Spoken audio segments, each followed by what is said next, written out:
It's alive! It's alive!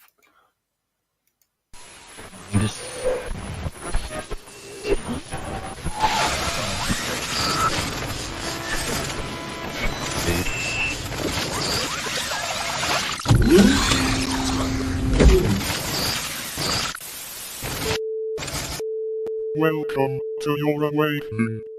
Please take calm as your reality is adjusted. Please remain calm as your reality is adjusted. Good evening, ladies and chest feeders. Gold moaning global gulag. It's time to get your digits on. I'll find the chat room. Hello to the throngs of people in the chat room so far. Benner, hello. Rosie Tuber, hello. And lots of Tutfro, hello. Thanks for joining in, guys. Is this because it's Freedom Day? Has everybody gone out?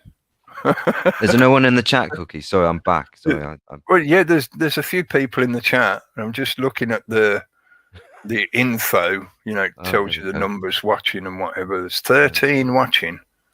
It is, you know, I'm not about the numbers. You know, this is not about, you know, fixating on getting massive numbers and that kind of shit. But at the same time, it is unusual compared to prior last episode. Yeah. Before last episode, there was probably 30, 40, maybe even 50 plus people as we begin the show. Tonight, it's telling me 16 now. And I know, of course, we've got to allow for the fact there's the usual YouTube recent shenanigans of notifications not going out and stuff like that. But it does seem a bit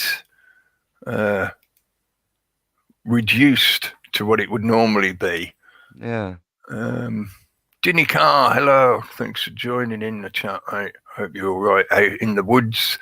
And Oshamo69, hello. The Rebel, good evening. And Resi Tuber, I said hello to you earlier. Ben, the chat disconnected, has it? You see, it makes me wonder if there's some kind of limiting or what they call choking going on, yeah? Is the feed or the access to YouTube being choked out or something like that? Lynn Anderson, hello. And Stewie, hello. Patrick Nee, hello. Ridiculizer, hello.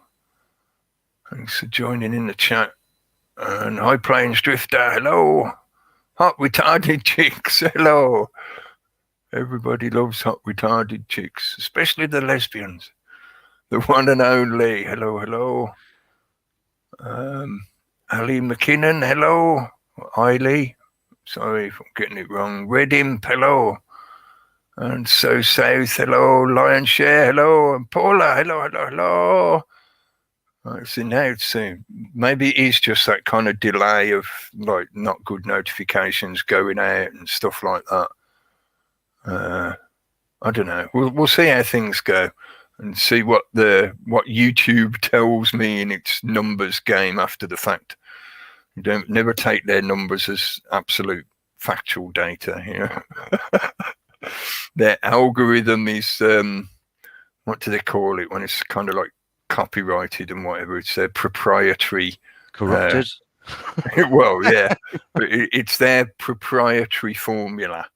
You know, it's a bit like Dr. Pepper's. They don't want the secret formula to get out because otherwise, if you know how they calculate it, you could then potentially manipulate that. You know, you could game it. That's highly unusual for my phone to be ringing at the moment. So unfortunately for that person, I'm going to be ignoring it. So if you happen to be watching while you're phoning, hang up now because I'm not going to answer it. Now, most people know I'm usually doing this kind of thing. Maybe they were listening and that's why they hung up. That's good. Most people know I'm normally broadcasting at this time, so that does make me even more curious. Somebody playing silly games, maybe? Maybe. We shall see. And I've just seen in the chat as well. Where's it gone? I'm sure. Yes, Mary today. Hello, thanks for joining in the chat. And Mascara Snake. Hello.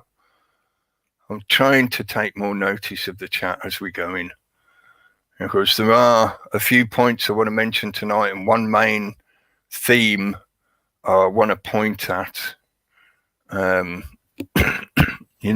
Like I keep repeating again and again. I've been saying it for years.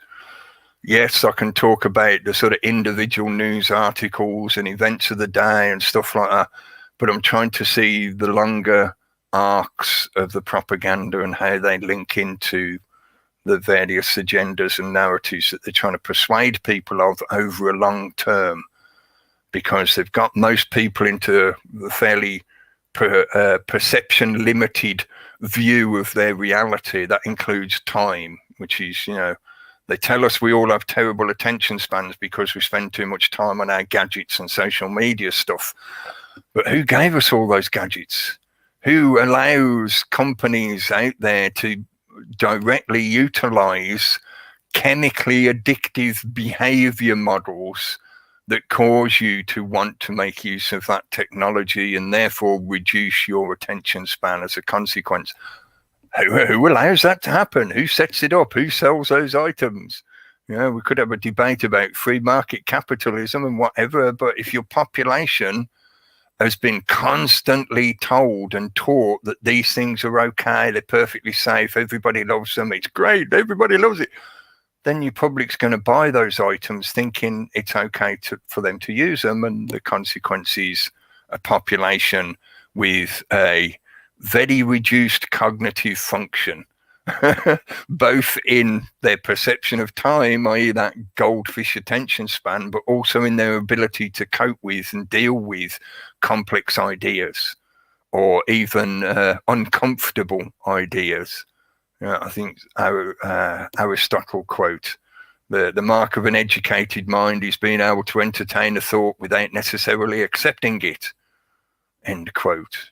And when he says education, he's talking like old Greek, when education meant the definition of the word to bring out the abilities and talents of somebody, not to force data into their heads and then force them to repeat that on rote. That's not thinking.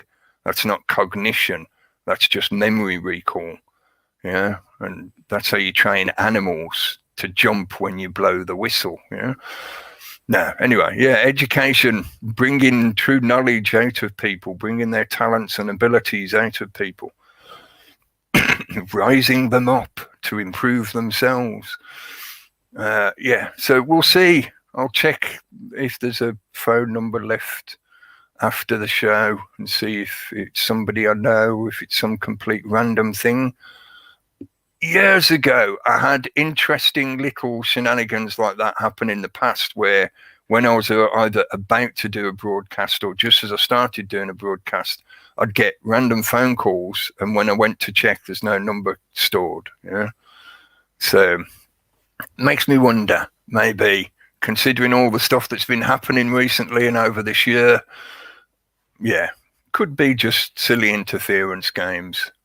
So in that sense of, let's mention a few of the various things that have been happening over the last week. Some of it connects to longer threads that we've been talking about as the time's been going on, ticking over through this year. But to mention in the subtitle, in the title this week, Freedom Day. Are you happy? Are you celebrating? Did you go out? Did you go down the park and socially distance meet your selected 6 people, as long as they're in your bubble from no more than 2 households? But you are free, honest. We're telling you, it's Freedom Day. You have to be told now that you're free, okay? That's what freedom is. You get 1 day to be free, Freedom Day. When we tell you to stop bothering to phone me on the landline when I'm not going to answer it. I'll unplug it in a sec if it keeps going, if they keep playing these silly games. It's easily done. But they're now telling you it's Freedom Day. You're free to keep ringing until you stop ringing. Okay. Freedom Day. Do you know you're free, or do you have to wait until they tell you you're free? There's that oxymoronic reality that they keep telling us things, keep giving us these phrases like the freedom passport, like it says in the background above us two images, vaccine Mac Fry. The very terminology of a freedom passport is so oxymoronic that it is meaningless. It becomes a meaningless phrase. It basically means, do you believe? In the same way as trust the science. I was thinking about doing a whole show on this and showing people the etymology and stuff like that, but it's sort of like, it should hopefully be obvious to people. The word trust has intrinsically built into its concept, its definitional concept, the possibility of things not going the way you expect. That's why it's defined as trust. Trust can also be said as a simile as faith. You have faith or confidence that something will happen the way you expect or the way that you have agreed with somebody else. I have trust that that person will act in a certain manner, either through pre-arrangement or through prior knowledge of my interactions with them. I can say, I trust that they will do this kind of thing or say this kind of thing, etc. So trust has intrinsically in it the definition of a possibility of things not being the way you expect. In other words, it can go against what you were entrusting them to do.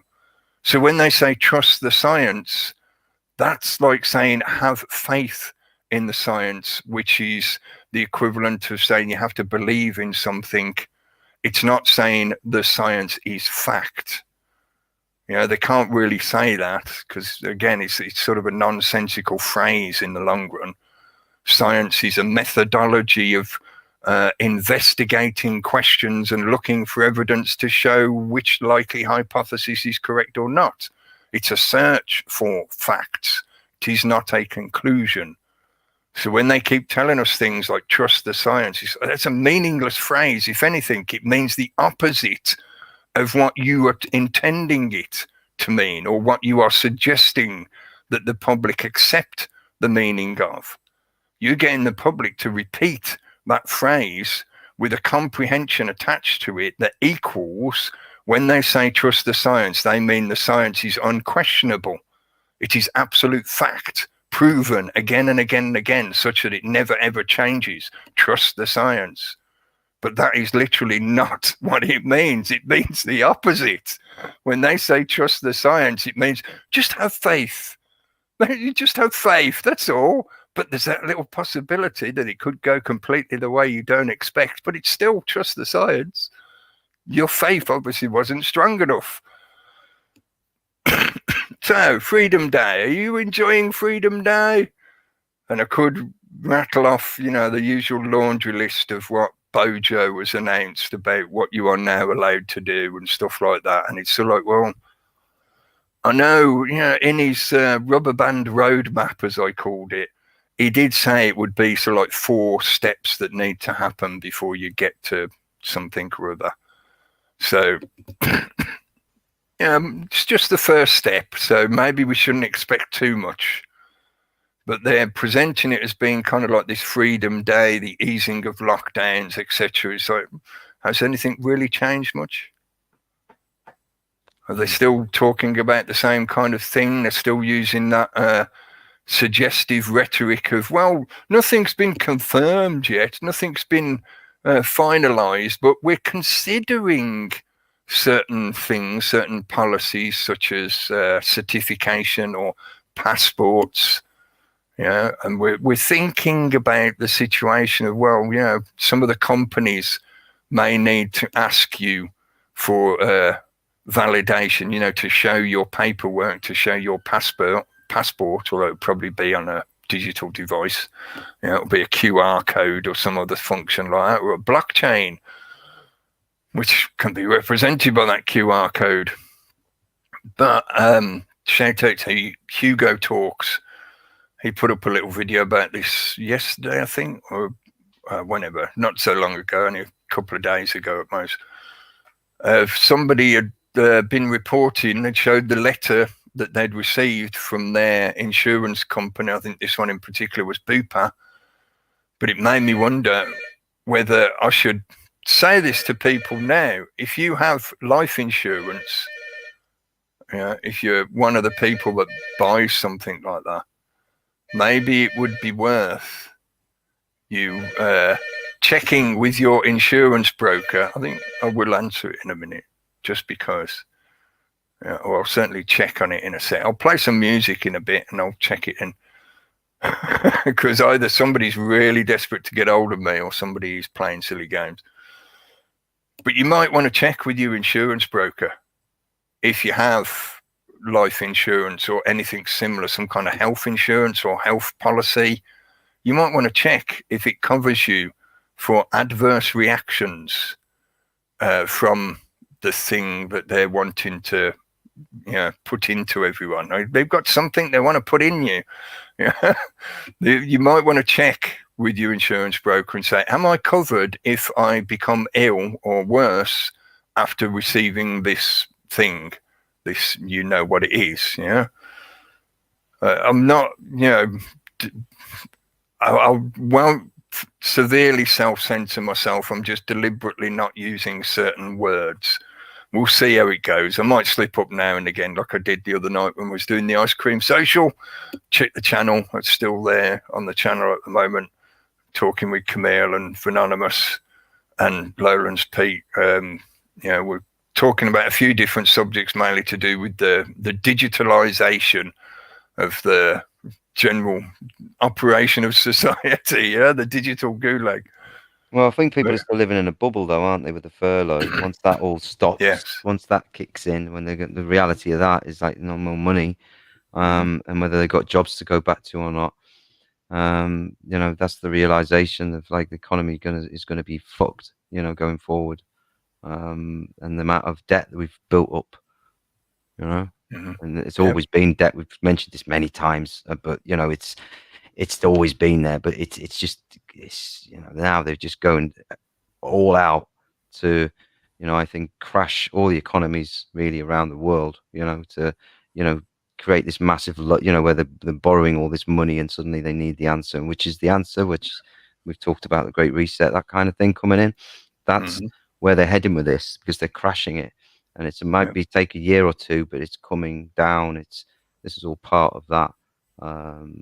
And once I could say people are in a bubble at the moment because I had a year of, not working, some people, and getting paid. And, now that's all going to end, I think, is it September?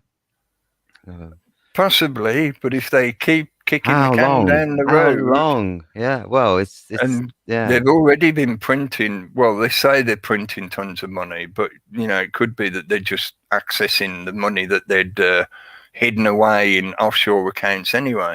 But the point is they're flooding the economy with loads more money. So you got deflation happening, while at the same time you've got inflation happening, as well as shrinkflation.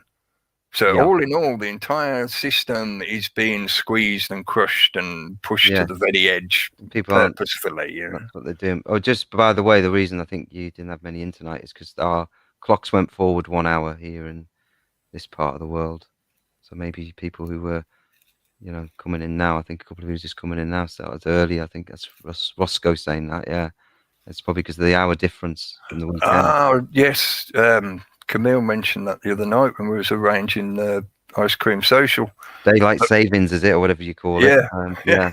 I'd forgotten all about that. Yeah, so it's obviously a bit of a time difference for people in different time zones. That's a bit of an obvious statement. If you're in a different time zone, it's a different time. Wow, water is wet.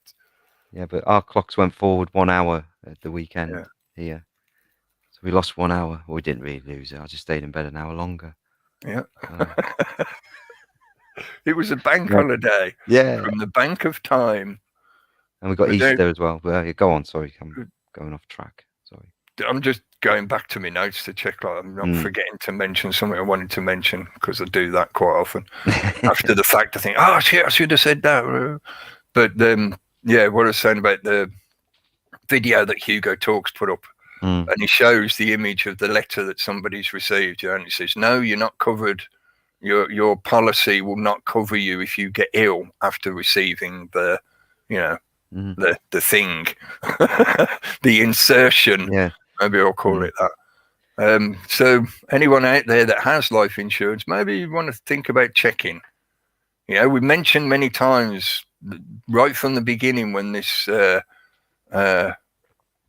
medical treatment was being proposed and suggested and put in place, etc., that there is no liability for the companies producing it or the governments rolling it out to you, the public. Yeah. So if there's no liability, what have you got left to fall back on if you do have some kind of effect that makes you ill or whatever?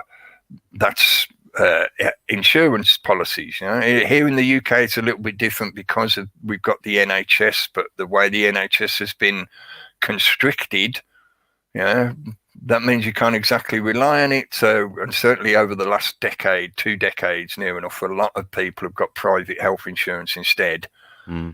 So there's going to be a lot of people out there. They're in their mind, they might be thinking like, oh well, if I do get ill, I've got my policy. They can pay for all my care that's needed and whatever. No, you might want to check that. Well, I got my letter on Friday to be invited to get inserted or whatever it is. Which it's all written out nice and everything. It's just so inviting you to come and have it done. Yeah. They've sent me 2 letters and I've had 1 phone call so far. I know other people have mentioned they've had more than 1 phone call, and they've had different people phoning them. So it might not necessarily just be your doctor. There's what are in effect third-party companies that are picking up those contracts to roll out the insertion. So you can't even guarantee that you're getting it from a trained nurse in a doctor's surgery kind of setting or anything like that. It could be in a tent in a car park by somebody that's had a very short amount of training of how to use that gear, that equipment. Yeah, down the back of the rugby club or something, just thrown up. There you go, get it in here. That's what he said they were doing anyway. There's people I know I've heard of doing this who weren't doing that before, trained up to be given the insertion. Yeah, it's this year's last year and this year's new temp employment gold mine. They're going to need loads of people for being COVID marshals and applicators, all that kind of stuff, as well as all the track and trace jobs, which even though it was an abject failure, is an abject failure, and even though it costs tons and tons of money, which you and your children are going to be expected to pay for, it's still actually going. It's just that it's so crap at what it does. Basically, even the government themselves are pretty much ignoring it. It's sort of like, well, yeah, it's there. It's that department.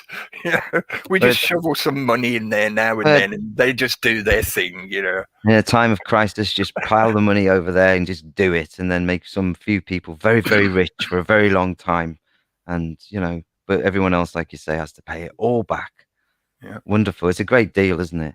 And they've panicked, and we know about the PPE stuff. It's all been revealed, and unlawful and everything else, and nothing's happened to these this Hancock minister, whatever, and that was revealed a few weeks back, wasn't it? That it was unlawful. A lot of the stuff that was going on.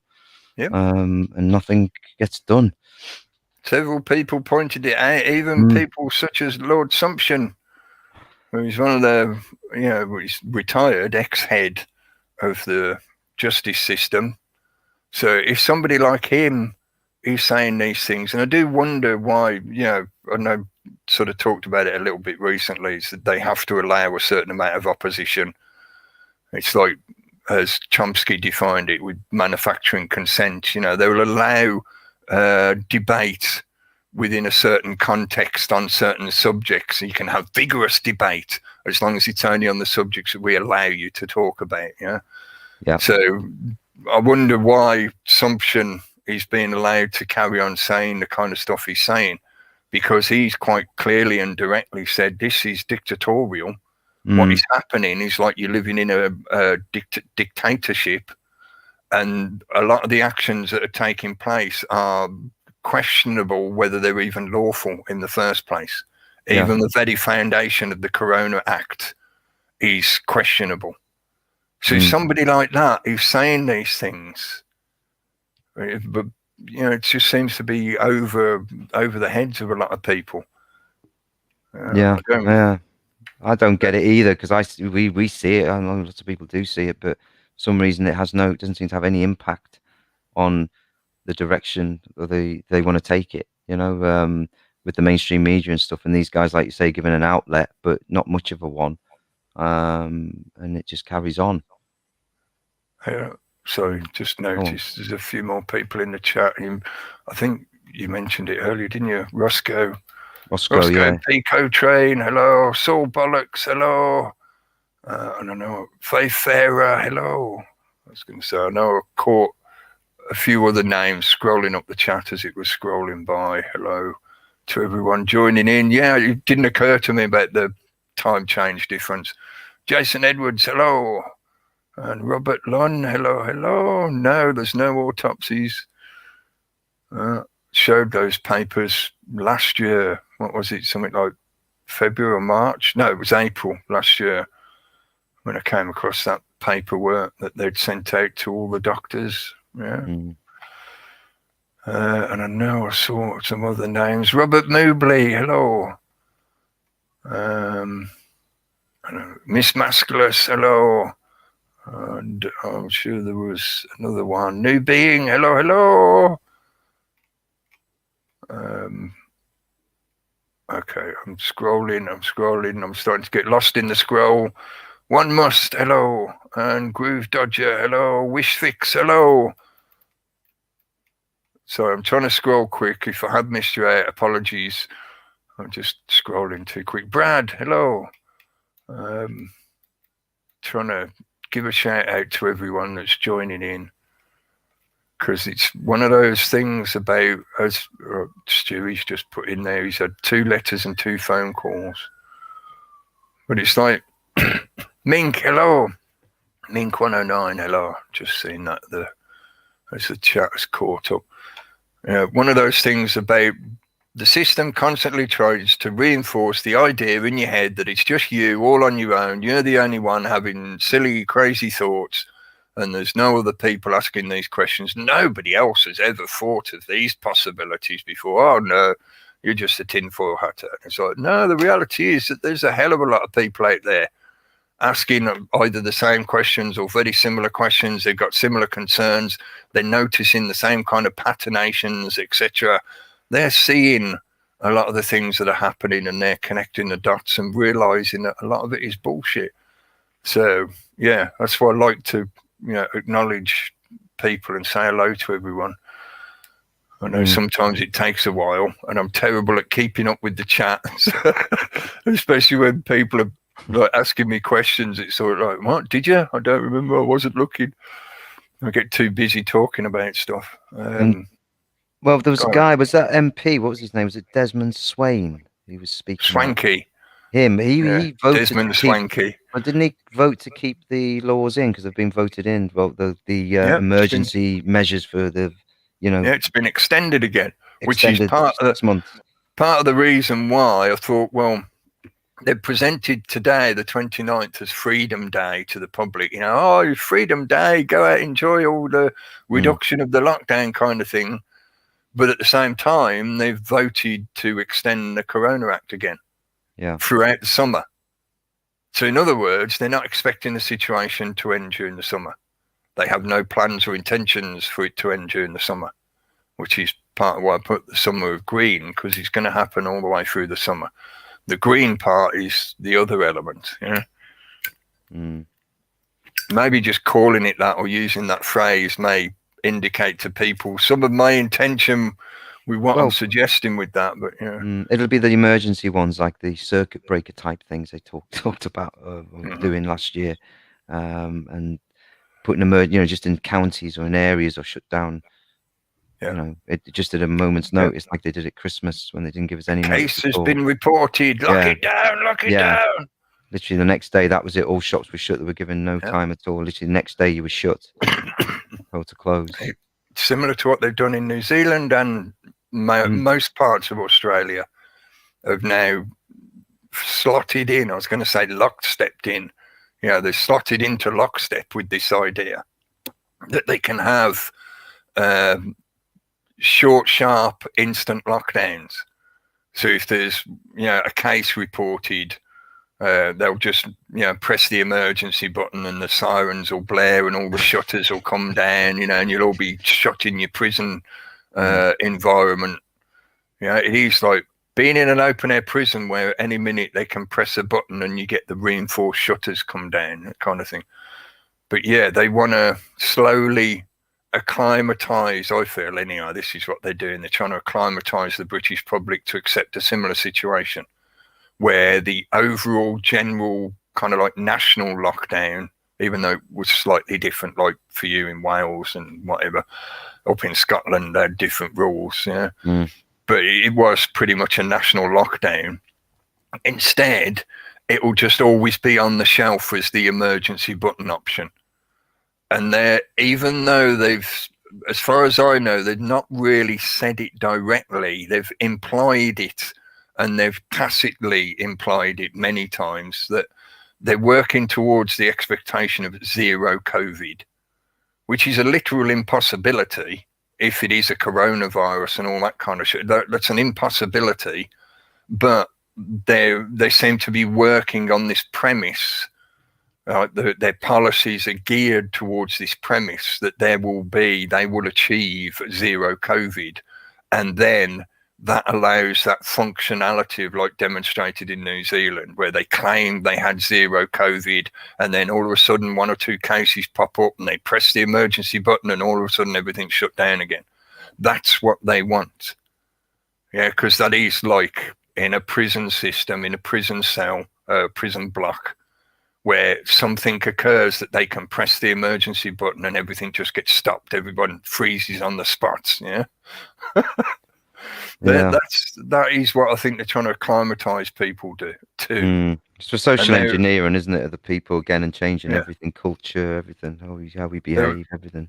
There will be this gradual step down or claim of a step down of the national lockdown, and they'll play this narrative game of they're giving you various freedoms back, which they're not really. They're giving you tiny slivers of what you used to have. So like I said in parody earlier, you can meet in the park with only 6 other people as long as you're socially distanced, and they're from the same bubble and no more than 2 households. So in other words, you're not free to meet people in the park. You might be in that open air space, but you still got all these other restrictions, which basically means you're still under a lockdown restriction. So they'll play this game of pretending to ease the lockdown, but they're just sort of relabeling it and rebranding it, so that instead, in the possibly not too distant future, from some of the other stuff they've mentioned, it could be next year before they sort of gear into this next chapter. But eventually they want it to get to the stage where nobody expects the concept or the functionality of lockdowns to ever go away. It's just that we're only locked down in so-and-so region, or it will only happen if certain cases pop up or something like that. So in other words, it becomes a precedent that is then built into society's function, that the governments, and it could be local councils, it doesn't necessarily have to be the national government or whatever, an expert in a local area or something, which happens to be, just some guy wearing a yellow vest who works in a cubicle somewhere, says, oh, we think there's a danger sign there, quick, press the button. And that little local region, or even individually a business, say a meat packing plant, shut down because something happened, they press the button, boom, done. And it will become a normal part of that's how life is now, the new abnormal. So lockdowns will never really go away. They'll just become like I said this last year, they'll become regionalized, so they can just turn them on and off when they feel they want to. Yeah.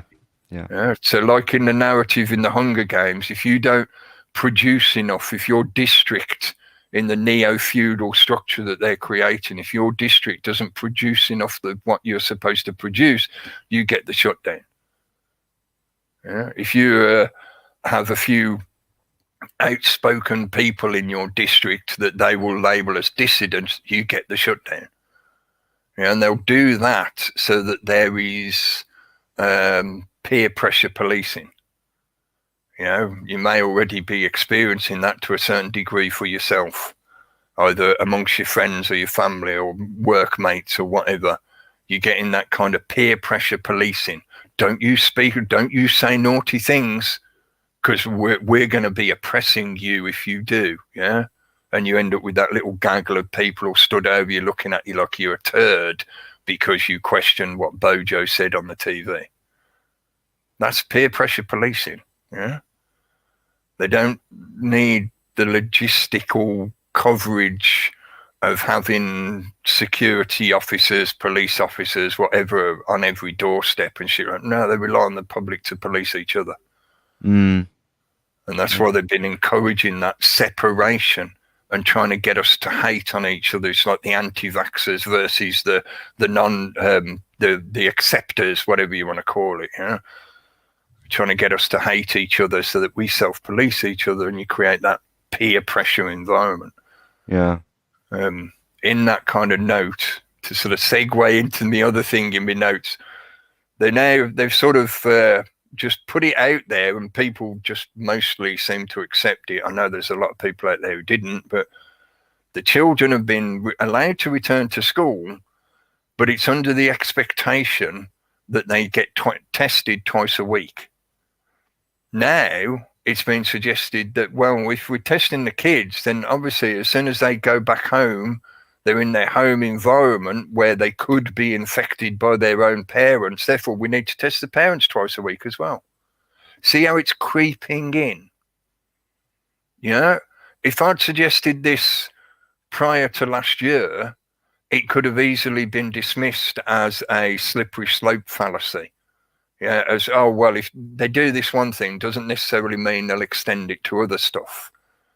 But we've seen systematically and repeatedly over the last year this process of creep, mission creep, or, however you want to define it, but it's that steady, well, we got away with doing this to them, so now we move it to the next step. The next step is now all the parents have to get tested twice a week as well.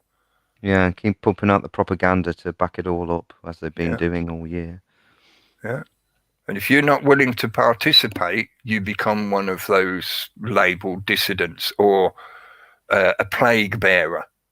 This is why other people sort of pointed this out ages ago. A lot of what's happening is very similar to the persecution during the medieval times, the witch hunts, a bit later after medieval times, but you know what I mean.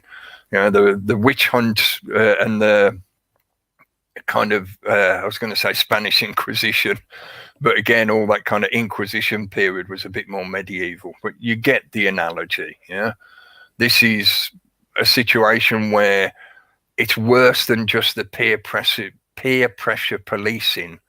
This is now on the verge of Stasi environment, where if somebody just doesn't like you for whatever reason, they can dub you into the authorities as being somebody who's one of these naughty dissidents saying naughty things, and you end up on a list, and you can end up being basically persecuted by the authorities.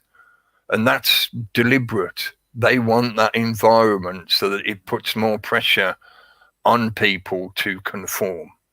That's all it comes down to, basically. Conform, or we'll even set your own family against you. Like you mentioned, the suicide rate has been going up, divorce rate is going up, social problems like that are on the rapid increase because of the amount of pressure being put on everybody. And as I said, I don't want to I don't want to be gloom and doom, but it's going to get worse when that furlough stops for a lot of people. And like I Yeah. say, a lot of employers might not come back. And when more Um, businesses go out of business. Yeah, but I I was thinking, noted, I was thinking as well, 20 years ago, who would have thought there was, as you say about going backwards, medieval stuff like that, going backwards in time. It's almost like in the working environment that's happening, especially with your contracts and things like that. They seem to have just washed it all that is. away, and you've basically got hardly any rights whatsoever these No, days. you're Um, serfs. yeah, Look at what a serf is, and most employees now are serfs to the company that employs them. mm, You don't own any of the stuff you do. It's similar to how most of the online platforms work. yeah, Once you put your stuff up on their platform, they can claim ownership of it in various ways. yeah, On some of the platforms, that's pretty much outright ownership. They can do whatever they want with it once you put it on their platform. I'm yeah. thinking Fartbook. If Mm, nobody's checked the terms and conditions and they're doing all this kind of stuff online, please be aware that once you post something to Fartbook, it's not yours anymore in any way whatsoever. It belongs to them, and they can do literally whatever they want with it. well, I'm not yeah, talking about your ability to connect to people on their platform, your connections with your family and friends and people online. No, the things that you post. Everything that you post onto there, that data, whatever it is, say you come up with a great meme that gets information across to people. As soon as you post it on that platform, it belongs to them. yeah. And the corporations. I mean, look, what they own. Look how they've taken out the small business over the last, I'd say 5, 6 decades, or longer. It's been since World War II, really, after that period of time. If you look into it and look how they've sort of slowly and surely taken everything, especially in the UK, it's all been turned into foreign ownership, or you own nothing. Your small business is gone. It's all corporate. The high streets now massively taxed for the small business, but not for the bigger, corporation business. Like the big high street stores, the flagship shops. They hardly pay anything when they move into towns and that, because they're seen as given to the employment. But the small business, what I'm saying is that's what they've been focusing on. They don't want the independent guy. They've been really, making that difficult. All these hoops and all these things you've got to jump, all these hoops to jump through, all this paperwork, things like that. They've increased, and obviously the rates themselves when you have a property, if you have a shop, whatever. In some areas, some high streets have just been, shut down or decimated because of that. Where the small businesses have all gone, and then one or two of the bigger ones have gone as well, and there's nothing left, or there's very little what used to be like, a place people would go and, meet and, have a good choice of things to look at. Now it's completely just the opposite. Now you go online.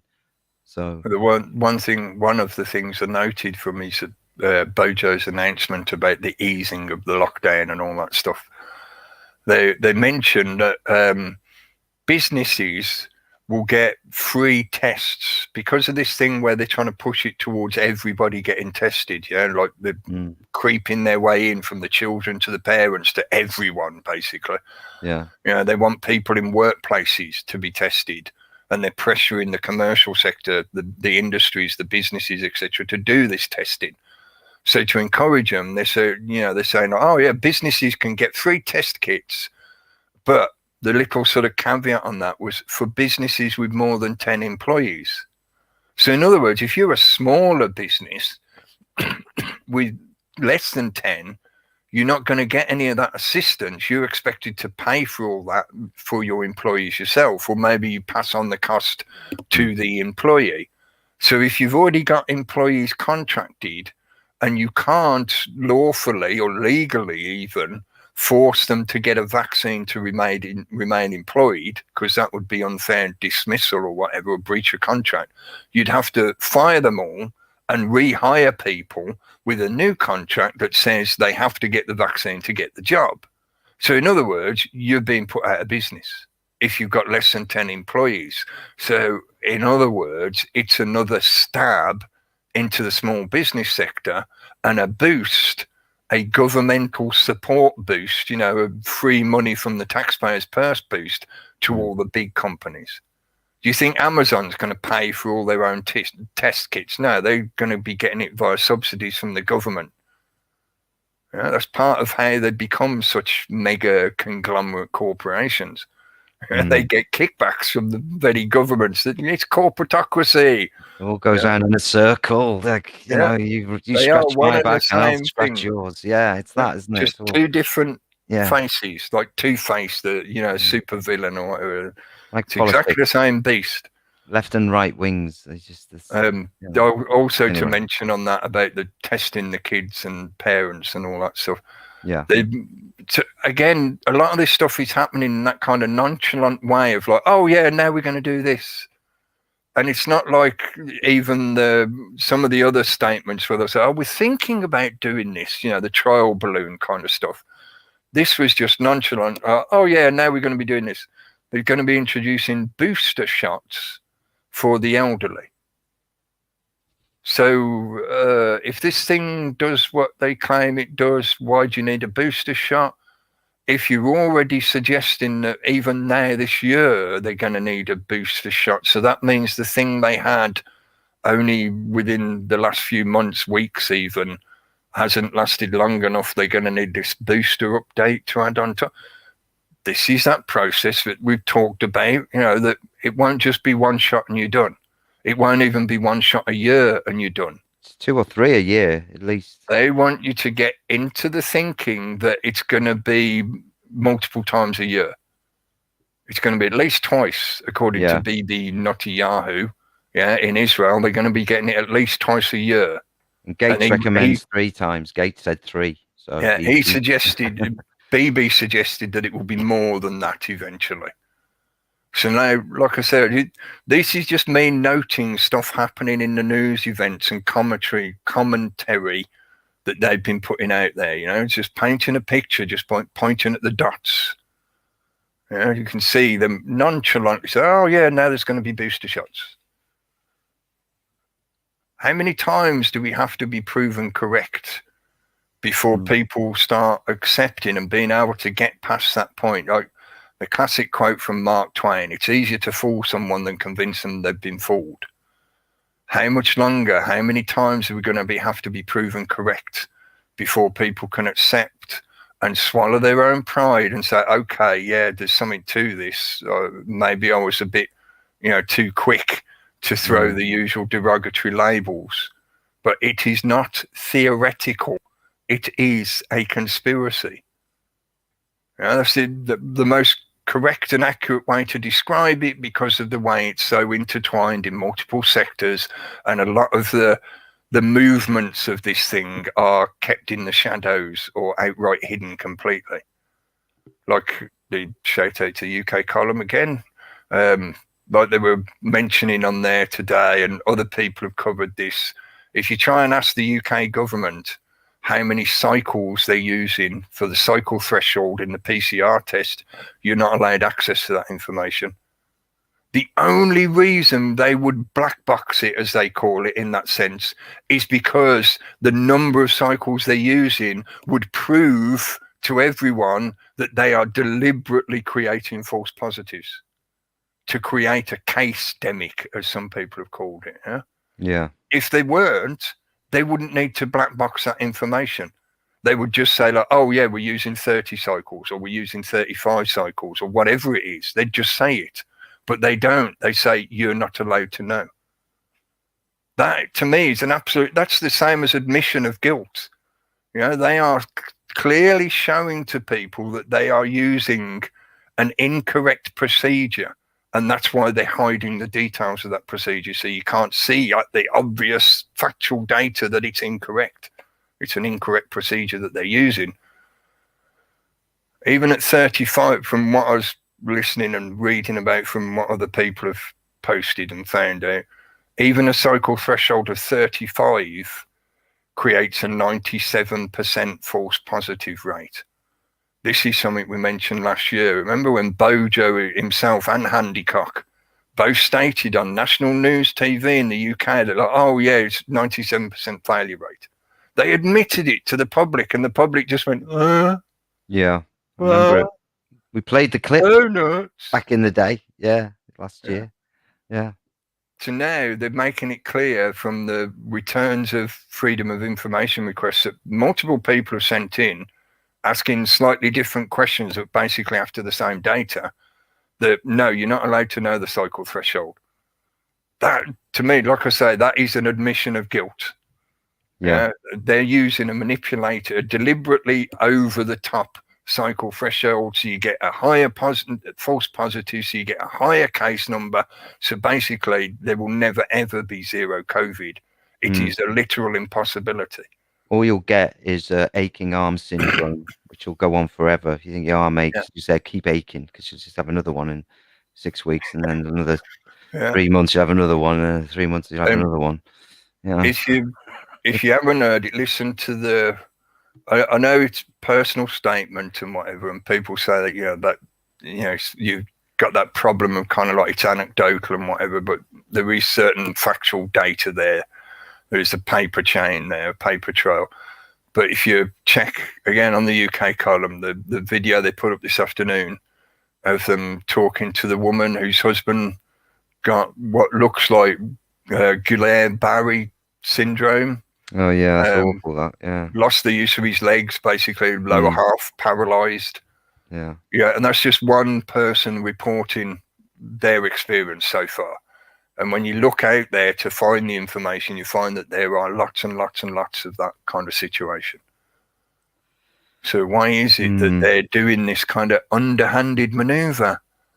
As many people have pointed out, and there's lots of memes out there that sort of show this thing, if there really was something as bad as they claim it is, the bad as the advertising says it is, they wouldn't need to do all these kind of shenanigans. There wouldn't need to be psyops.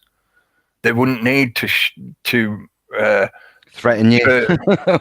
They wouldn't need to turn people like Professor Cahill into a heretic in that kind of witch hunting analogy. She's now a academic heretic, and there's lots of other professionals and scientific experts and whatever that are now considered heretics for all that kind of shit. They wouldn't need to do that if there was truth to their claims. The only time people do shit like that is when there is no truth to the claims that they're making. Yeah, they attack you basically, smear you, call you names, and all the rest of it. And meanwhile, yes. Meanwhile, just like Scooby-Doo, I would have got away with it too if it wasn't for you pesky conspiracy theorists. But let me, because I'm already waffling on, mention obviously the UK passport things is rapidly accelerating. It's snowballing now towards them pushing for this, even though they spent the last year saying they weren't going to do it. They are now really pushing it, and it's being drip, drip, drip, drip, drip on a much more rapid basis. And it's getting to the stage where some of the public is posting things to social media basically saying they want it. They're creating the reaction. They want the GIMP to beg for it. That's what the manipulation is. The psychological manipulation is the master wants the slave to beg for this thing. Usually with that kind of situation, it's to be beaten. The master begs to be beaten by the slave begs to be beaten by the master. But they're whipping up that further, that a certain percentage of the population will be evangelical about this thing, and they will demand it, and they will demonize anyone that's questioning it. Why don't you want to do it? It's like that classic fallacy of if you've got nothing to hide, you've got nothing to fear. So you don't understand privacy, mate. But it's the same kind of thing. So you got the UK passports thing accelerating here in the UK, and over in America, it's now that next chapter is beginning, and they're push that concept of having some kind of certification or electronic passport. If Biden could explain it, maybe. Come on, man. Come on, man. What was it doing? Hang on. What was that press conference all about? Sorry. A journalist asking me a question, so I'm just going to wander out from behind the podium and go, what was that, love? Hang on, let me just go and check my cheat sheet. Oh, yeah, you're that one. And what have they done to him? He hasn't got a wrinkle. Some say he's a clone. And to look at his face, he just looked weird. He looks I strange. keep It's I like keep having that stretched skin, you know? It's I weird. keep having that image from the movie Brazil, Mm. where I think it's the mother.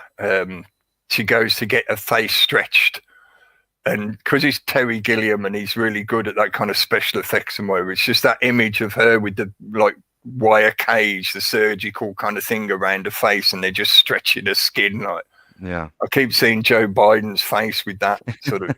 Somebody do a meme of that, please. Superimpose his face onto that image. And took him, was it over 90 days to do that? I mean, it's the Yeah. longest they've ever had to wait for a president to come and do a press conference after he's been inaugurated as a president. Yeah. And it wasn't really a press conference. Well, no, it was, bizarre. If you It was haven't seen it. scripted questions, pre-approved scripted questions that he had. I'm calling it a cheat sheet. Yeah? He had a printout of all the reporters with a little picture of their face because, you know, he needed to have the visual reminder there so that he could look at them and go, "Are you that Asian reporter?" Oh, come on, man. Yeah. It wasn't a real press conference. No. It was a PR job. It was a PR soap job. Bring in President Harris. Yeah. Maybe. I mean, I said that to you before we started. Yeah. To me, that was like one of those things where it's kind of like, it's not exactly a Freudian slip, but it's kind of like the same thing. It's where the conscious mind is preoccupied or distracted with something else, so that the real thinking comes through before you realize you've said it, you know, and it's somewhat indicative of his potentially dementia. I'm saying potentially dementia, you know, because I'm not a doctor, I can't diagnose him, but all the indications are there. But he said President Harris. Yeah. So in his own thinking, he's already seen her as being the president. And I think there's a little bit of merging of his time with Obama to now. He's probably getting a bit mixed up. I wouldn't be surprised if he refers to her as Obama at some point, if he hasn't already. Yeah. He'd probably turn around and say, "Where's Manchelle today?" She hasn't been to visit the White House since I took office. Well, I just think I dread to think what's going to happen next there, because it's just getting more comical as it just rolls out. I mean, it's just like I mean, we used to laugh at Ronald Reagan back in the day because he was such a bumbling fool, but that was maybe towards the end, but no, it was always the way through. But I think when the age difference, I can't remember what Reagan was when he left the presidency. But 70 something. He's 70. He was switching 70, but he was this guy's he's 74. He's got to do potentially 8 years, and it's not going to happen. Is it? No, it's not. He couldn't even get up the stairs the other day, could he? So, you know, it's just. He did. I thought he did quite well for his age. That's one thing Trump did get right. You know, he did tell the truth about him. You know, I think everybody kind of knew it. I mean, you must be, you know, if you're politically aware and whatever, or into, you know, truth or the other side of the, you know, the pond and that, you know, you must be like thinking, wow, it's just like over here and we got Boris. It's like, wow, how did that happen? How the fuck did that happen? Isn't it? In every country, you think it seems like every leader's it's just got so more circus-like in the last 10, 20 years or whatever. You know, started with Blair here, didn't it, in the 90s? But you know, it became more of a circus, and the characters, as we saw Bojo making an appearance years back. You know, remember when he started to make an appearance? Everyone going, "Who is this clown?" Well, he's your new prime. He's going to be your future prime minister. It's like, what? With hindsight, I'd add others into that list as well. And there's loads. Yeah. It ends up being, unfortunately, it's like every generation experiences very similar things. Well, I think Trump was different, though, as you could say. He wasn't a politician, was he? He definitely did change it up a bit. Yeah, he was a showman, salesman, car salesman, as I like to call him. Yeah. So he was good at making a presentation to the public. Not in the sense of, like, you know, he's got all fancy graphics and he's great at explaining things and he uses lots of different words. You know, he's got good lexicon. No, he's just good at soft soap selling people. Yeah, it's like everybody loves it. It's great. We all think it's great. Everybody thinks it's great. It's that kind of cheesy car salesman shit. Yeah. Yeah. But unfortunately, a lot of the public soak up that kind of simplistic rhetoric. You know, it is appeal to the lowest common denominator in many ways. It is. Unfortunately, I'm not saying that to be derogatory to people. It's just that the bigger the number gets of people, the lower the IQ goes on the average. So when you're talking about very large population numbers, then you're addressing quite a low IQ level to be able to address the entire crowd. Yeah, unfortunately, that's the way they've driven most of the populations. That's the way most people have been indoctrinated into. Like I was talking about earlier, reduction of cognitive function. Yeah. It's just an unfortunate reality that when you get a crowd of a large enough number, it's the equivalent of you talking to an infant child. You know, you've got 100,000 grown adults, but you address them as if they're a 10-year-old child, because that's where the average IQ ends up when you take all the number into account. Yeah. And there's also truth to the more simplistic the rhetoric, the more likely it is to really connect well with people. You know, it hits home more clearly. The more jargon you use, or the more sort of ancillary concepts that you try to plug into whatever it is you're saying, like me now explaining this is literally that. Yeah. The more you add in, the more attention you lose. So therefore, the less likely it is that people will react the way you want them to. Yeah. So if you want everybody to suddenly pick up their pitchforks and run to the windmill to get the monster, you don't use complicated language or, you know, go into a long rhetoric diatribe about your ideology and shit. No, you just say, let's get the monster. He eats babies. Whoa! Nice and simple. Well, the idea, I suppose, if you want to bring everybody up, don't you? Everybody comes up to you to the level of, you know, thinking and, you know, the right way to do things, the right way to think and everything else. But that's not what happens. No. Because there's those group who want to keep them down there. And it's standing on your head, or knowledge is power, and they don't want you to have any of either. Yeah, you're literally just crushing you down, and here's a good segue. And a similar note, there's some out there that seem to think they have this knowledge of how they can affect the climate and how they can influence the sun, or stop the sun's influence on the planet. And I'm sort of pointing a very loose reference to Billy Bob, who recently announced that they're going to be going ahead with the first testing runs of his concept, even though it probably wasn't him that came up with it. It was probably some PhD in his lab or whatever that put the concept in front of him, and he just gives it the stamp of the Billy Bob approval. So it gets funding and blah, blah, blah, blah, blah. They're going to send some balloons up into the high atmosphere and release a whole load of chalk dust to try and block out the sun.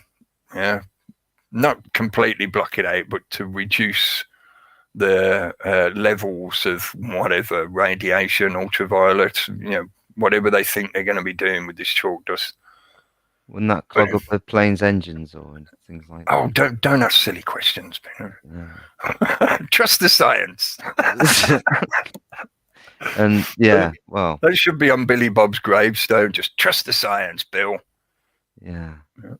But I thought I had to mention that because one of the main things I wanted to sort of point at tonight, this week, I think I sort of mentioned it a little bit on Wednesday when we were doing the reality chat on your channel on Wednesday last week. And I know I mentioned it a bit when we were doing the ice cream social on Friday. The Evergreen tanker that got stuck, supposedly, allegedly, in the Suez Canal.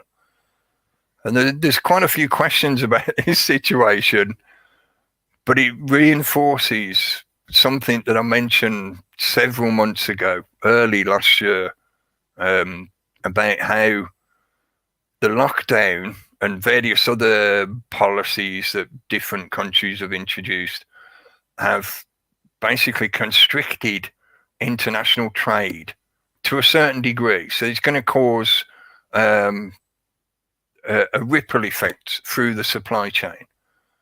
And I pointed out, it's going to take a while before these things start to become apparent, because the logistical delay in the supply chain means, it takes several weeks before this starts to actually show up in the shops or in your commercial sector. There's things missing off the shelf and stuff like that.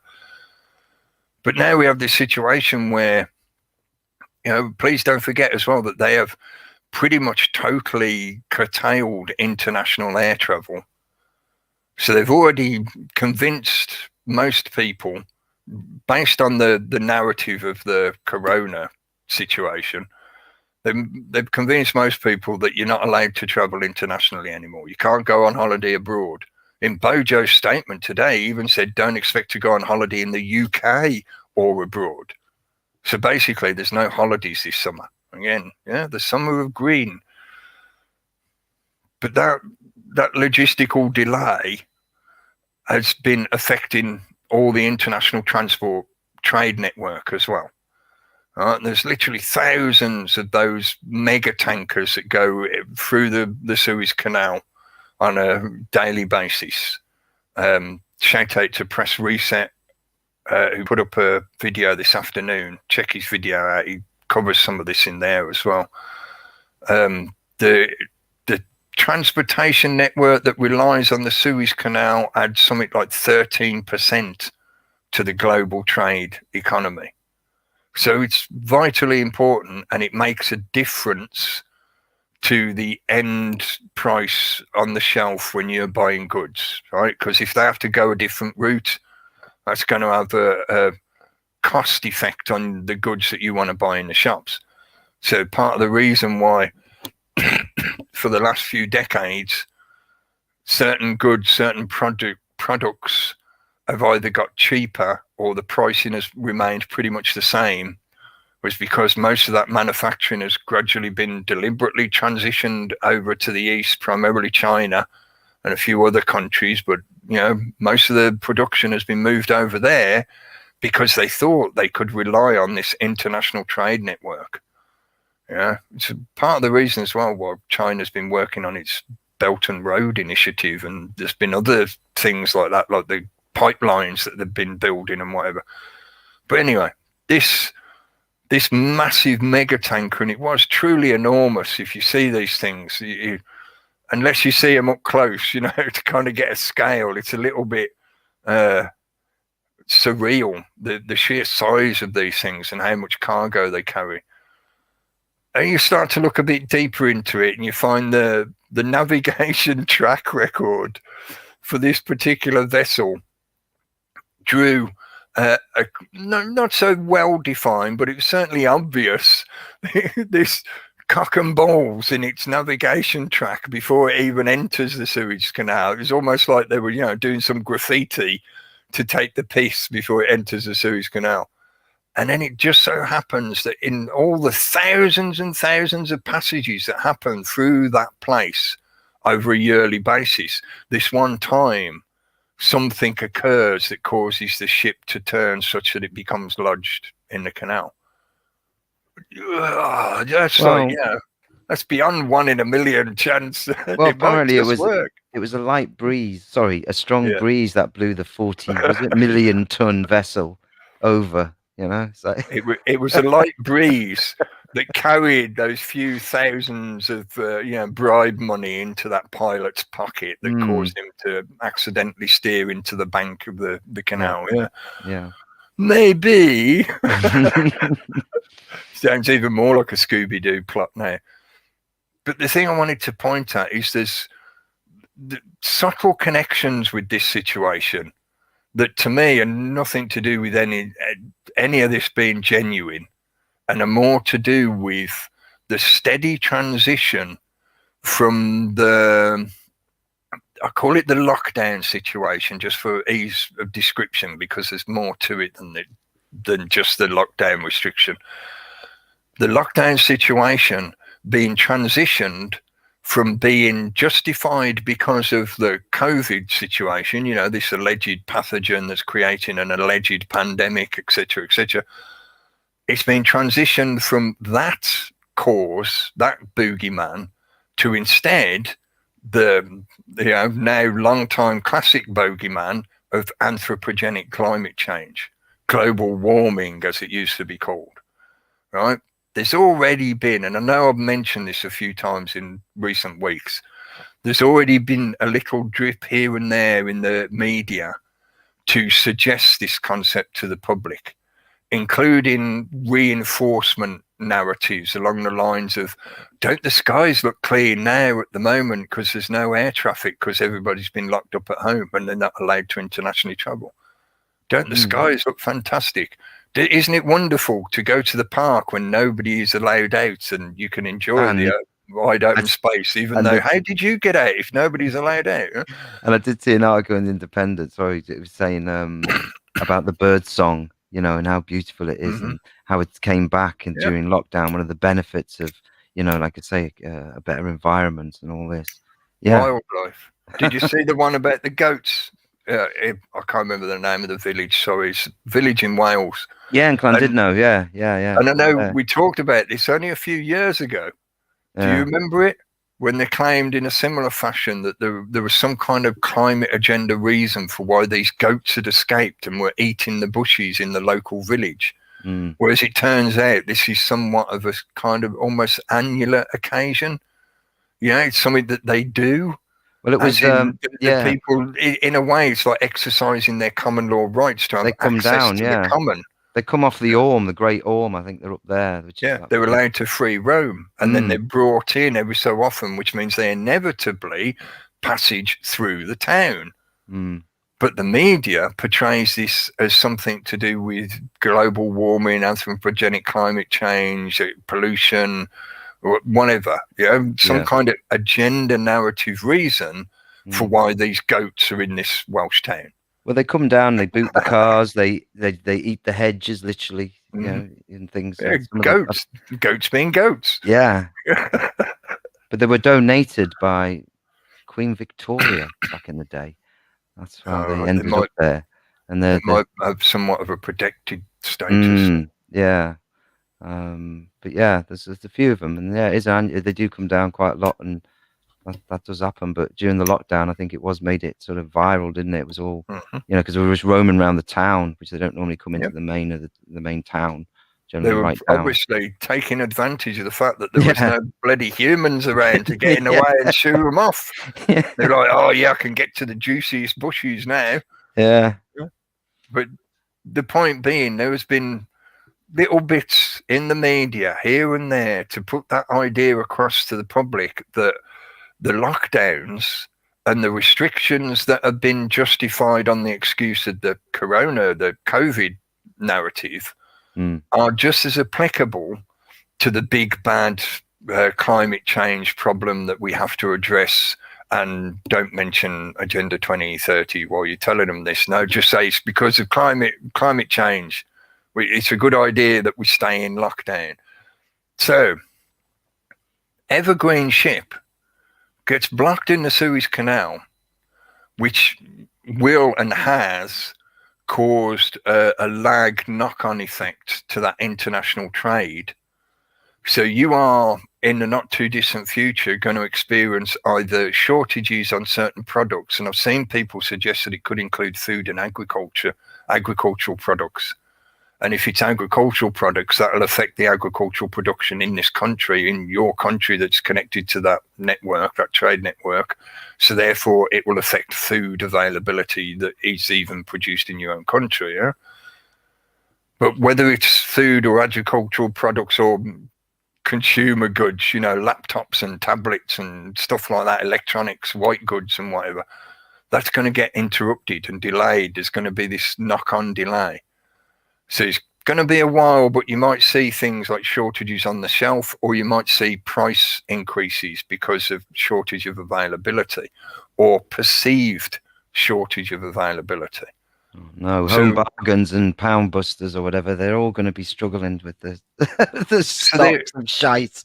They've spent this last year indoctrinating and Yeah. acclimatizing the general public of many nations Mm. that it's okay for you to forego international travel on airlines because the COVID. So if you've Mm. managed to cope with not being allowed to go on international air travel, then it's not going to be too hard for you to keep doing that, is it? You know, you get used to it. Remember, not I think it was last week. Thanks to Taz for sharing the link about this last week. Them introducing the £5,000 fines. Yes. And we talked about how, you know, it's creating that two-tier society where the rich will still go on the airlines, but obviously everybody else can't because they can't afford to pay that fine or that carbon tax fee, because that's really what it is. Yeah. They've got the public used to that. They've got them acclimatized to this new abnormal of, well, you don't go on international holidays anymore. You don't go on airlines anymore. We did say this. I mean, I remember we mentioned this about a year or so ago when all this was starting. That's how it was all going to be. And it's good to playing out that way, isn't it? That's kind of like I'm trying to think how to describe it. It's like a smaller demographic tier of economic activity between our entire globe, our societies. The fact of going somewhere via a plane to have a holiday or going to visit relatives or something like that. Yeah, it's not. I know they would argue this. Certainly, it's not a necessary function of your life. You know, you don't really need to do that. That's what they would argue. Yeah, and I know we've argued, you know, there are many reasons why people do actually need that kind of ability. And they built a world. They built a world like that with the cheap travel, easy jet. You know, exactly. You just go here, there, and everywhere. It's quite cheap and easy. They encouraged us to do it. They actively created the very concept of the package holiday. Yeah, that's actually an interesting note I just thought of. Thomas Cook going out of business. Yeah. They were the ones that invented the package holiday. And now you're no longer allowed to have package holidays, basically. For the majority of us that are in that wealth bracket, that means we can't afford to pay that carbon tax cost, because that's what that fine represents. It's not really a fine. It's a carbon tax penalty. That's how they're introducing it, yeah? Yeah. Or that two-tier thing they introduced, you know, where you could just bypass the tour operator, skip the queue and whatever. And just book the holiday direct or the hotel, book a flight and go that way and get a taxi from the airport. You know, type of thing. Yeah.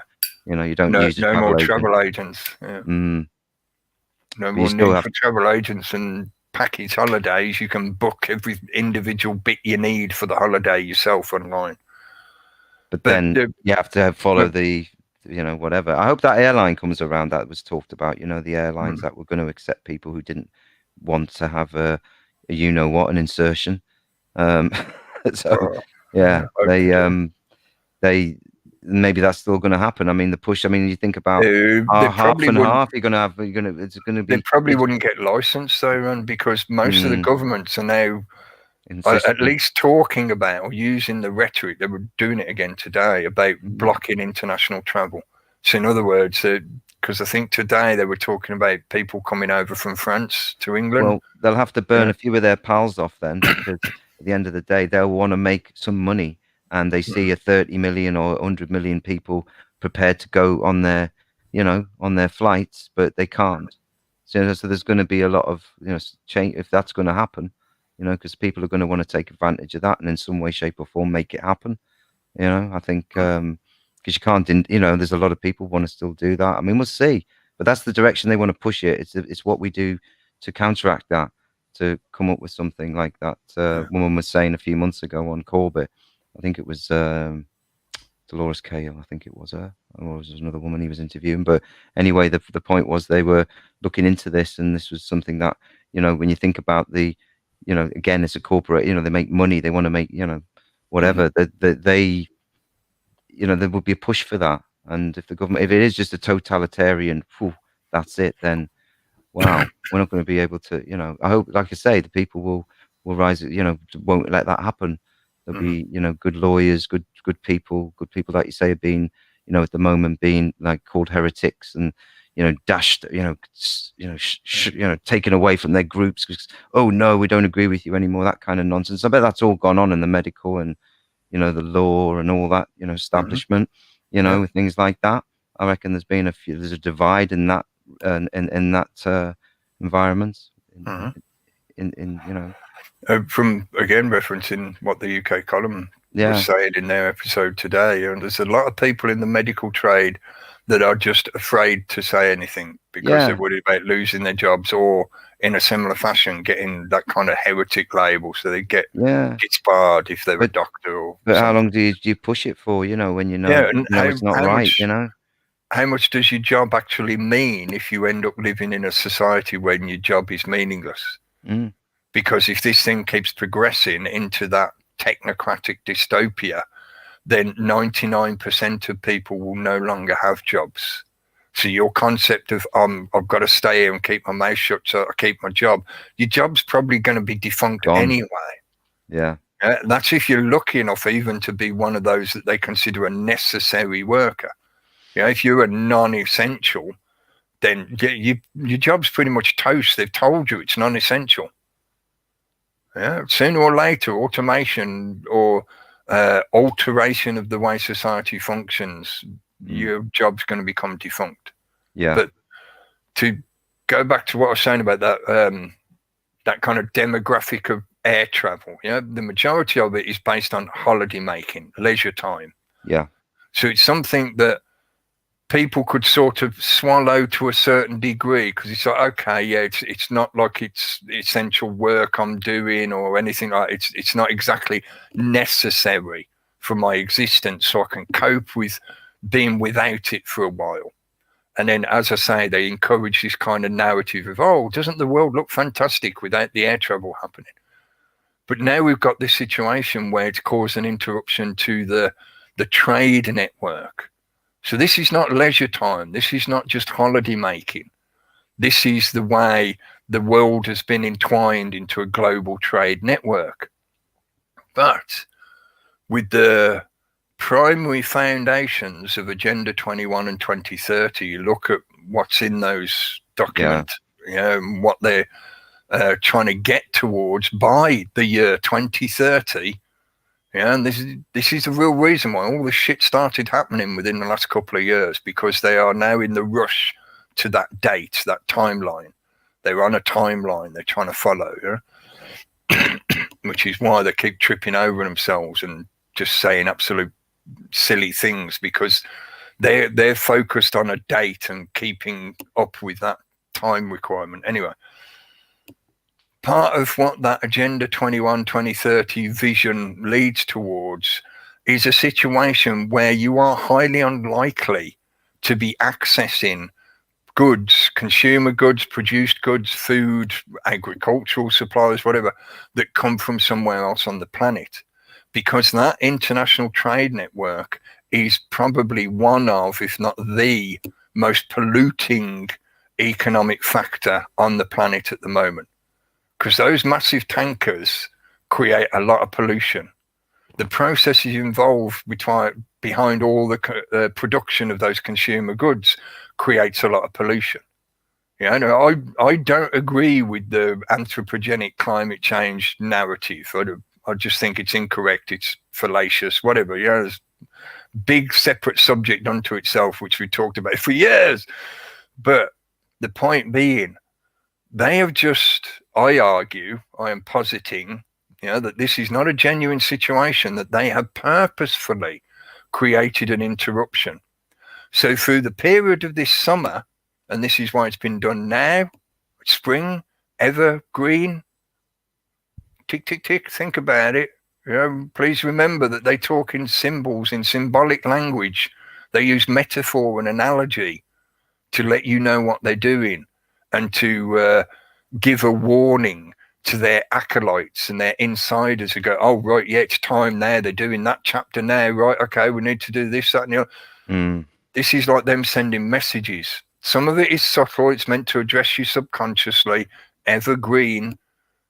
Just after the equinox of spring, we're now properly into spring, and this thing called evergreen creates an interruption to the passage of industrially produced goods.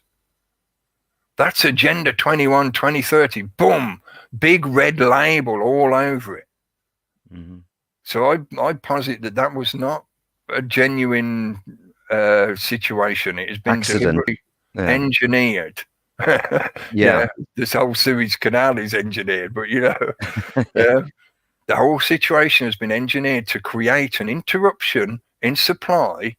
So in the coming months, you'll get this drip narrative in the media, in the propaganda stream, suggesting these things such as, well, you coped with not going on holiday for the last year, so surely you can cope without such and such product being available.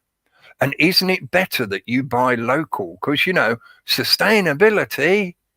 Well, And even though I agree with many of the aspects of those agendas, I don't agree with the totality. Yeah, well, I do think it's a good idea to buy locally if you can and support your own local producers. Not the big megacorps, but your own local farmers or co-ops or whatever it is in your area.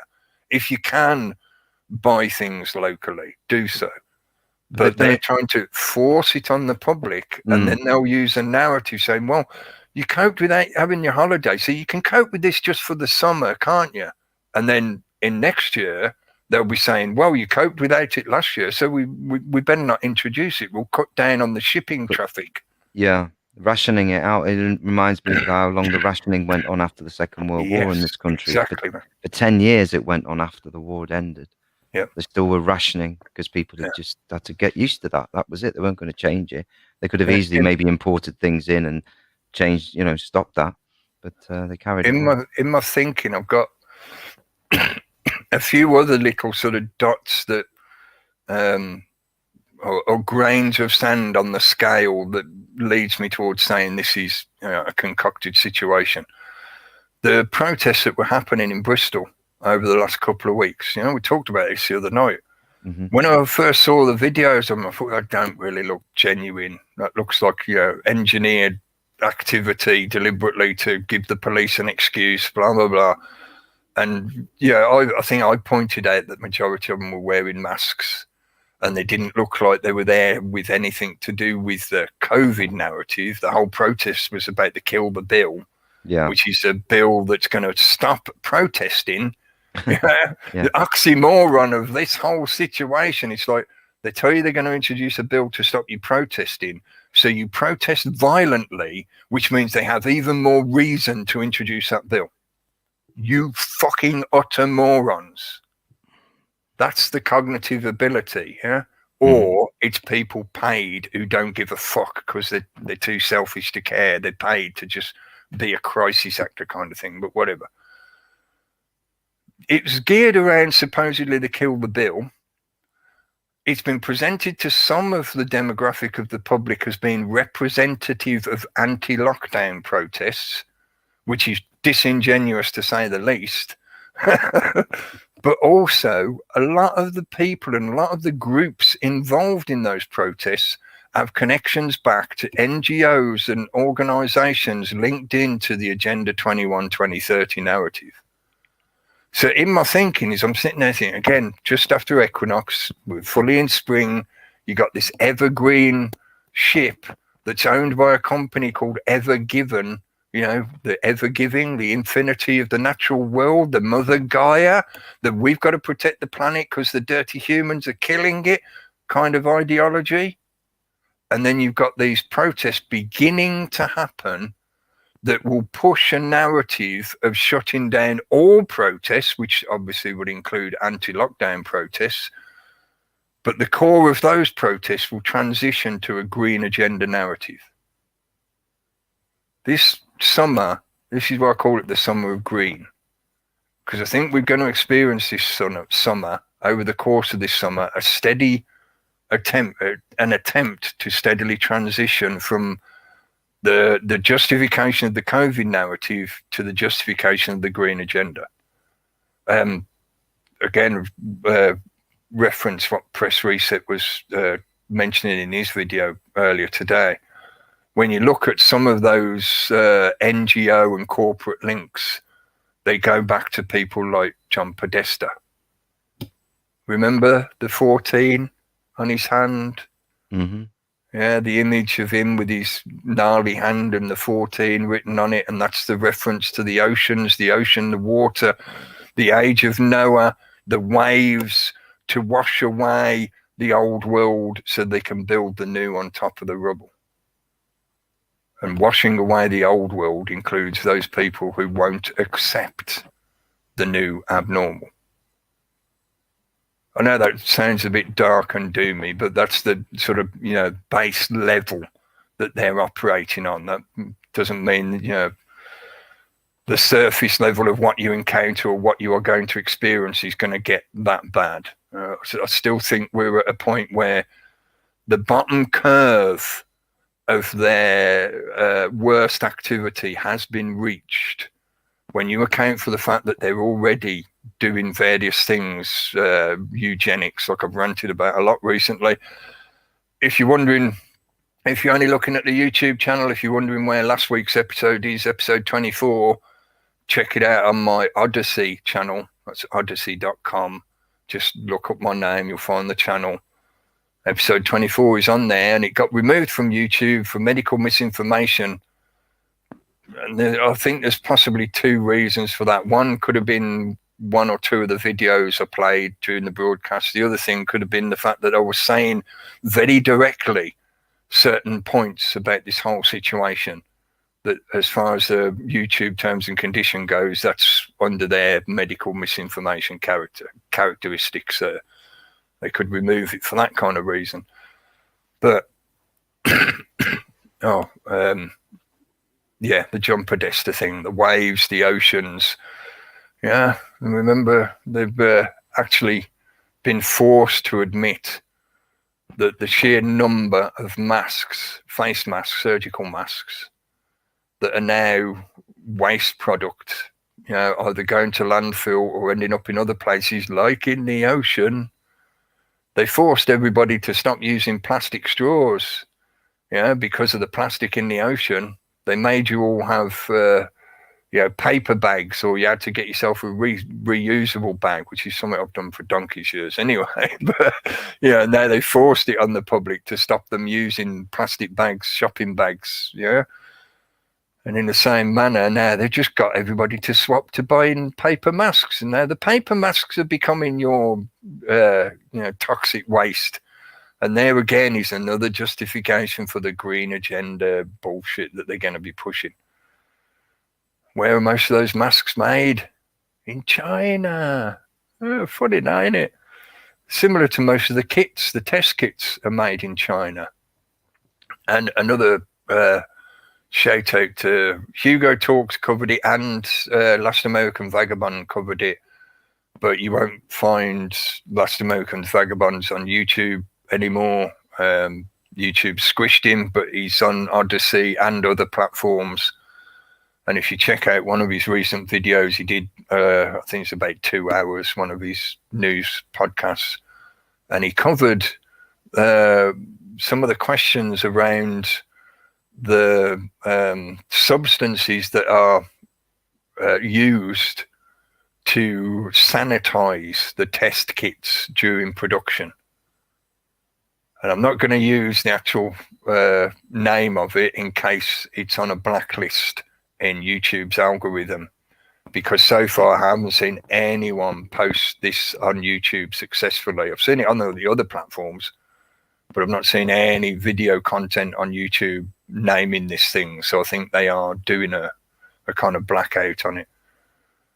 But it's a chemical compound, and it's supposedly, allegedly, only used to sanitize products during production, such as those test kits. But if there is a possibility of contamination, and please remember, they're getting kids twice a week to shove these things up their nose and in their throat. I mentioned the other week about the potentials for cross-contamination. And when I don't know whether most of the children are actually genuinely doing this. If they're doing that swab test correctly, then the swab has to go right up the back of your nose until it touches that membrane that is the blood-brain barrier basically, even though it's got like a cartilage in front of it to protect the blood-brain barrier. It's still the thinnest part of your cranium and the most direct access to the blood-brain barrier. So if they are doing the test correctly, then they're going all the way up to touch that membrane. And if there's some kind of cross-contamination problem with the kits, then, and this is from a chemical, pharmaceutical product, or I should say chemical product, that is a well-known carcinogen, unquestionably known carcinogen, unless, of course, they attempt to do similar to what they did with the definition for herd immunity. They might try to redefine the effects of this particular compound, but it's in the literature as being a known carcinogenic. Like I say, they're getting the children to put it up their nose twice a week, and they want the parents to do it as well. They want employees to do it to be able to go to work. And the dog and the cat. Yes, cat flu. The Simpsons predicted it years ago. This is part of that abuse to force compliance, even though it's presented in such a way, because it's supposed to be for your health, because they care about you, because they love you, it's for the public good, all that kind of shit. But it is potentially, more than likely, abusive simply to elicit conformity. You make the slave stab himself up the nose with a cotton bud to prove how much he loves the master. Do you trust the science? Prove it by shoving this thing up the back of your nose. Or do you read the small print that says you don't have to do this if you don't want to? Mm-hmm. And like on nearly all of the shop windows now, it will say masks required, and in tiny, tiny, tiny letters it will say unless you are exempt. Mm-hmm. But it is always like the font. Some of the shops around here are saying like the font for mask required is like massive. It's like this big. Yeah. And the line for exemption is like about a 12-point font. It's tiny. You have to get, well, with my glasses, you have to get within a few feet to see it. But that was my main thing for tonight, other than, as I said at the start, I mentioned some of the daily events of the propaganda and the narratives and the oxymoronic bullshit that they're trying to throw around constantly. Don't forget the variants. The variants are coming to get you. You're going to need extra shots, shot every day, because it could vary every day, Mention all that kind of stuff. But the main thing I wanted to point out, because, as I do, I try to look for longer arcs or indications of longer arcs. And while I was looking at this and while I was thinking about it, all that kept going off in my mind was Notre Dame in 2019, when the fire happened. And I kept, it just struck a chord with me, pun intended, even though a single bell isn't a chord, but whatever. It just struck a note with me. And in a similar fashion, this one has struck a note with me. I want to share an image that Lowlands Pete shared round earlier. And thanks to Pete for putting this in. This is, now obviously I can't say one way or the other if this is absolutely genuine. Yes, of course, requires a bit of discernment, use your own judgment. It could be faked, possibly. But I don't know. Again, maybe it's just that bias of what I've been thinking about, but it fits in so perfectly. Note the date, 27th of the 3rd, 2021. I don't know which country this is in. It might be China, it might be Korea. I'm not sure on the symbols. I think it could be China, but I'm not sure.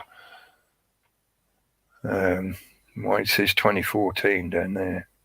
If that date's correct, why does it say 2014 down on that? Wait.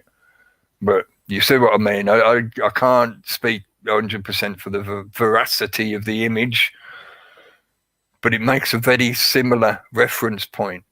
It's the same company, Evergreen, causing another blockage and a delay in the trade network. You know, the system hates it when you block commercial traffic. You know, it's the main thing they usually get you on. If you, you know, impede the process of the economy.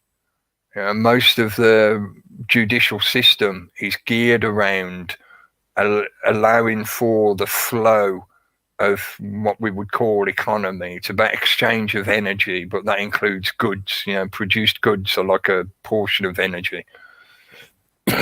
And the system always gets in your face very rapidly if you impede the process of that economic exchange.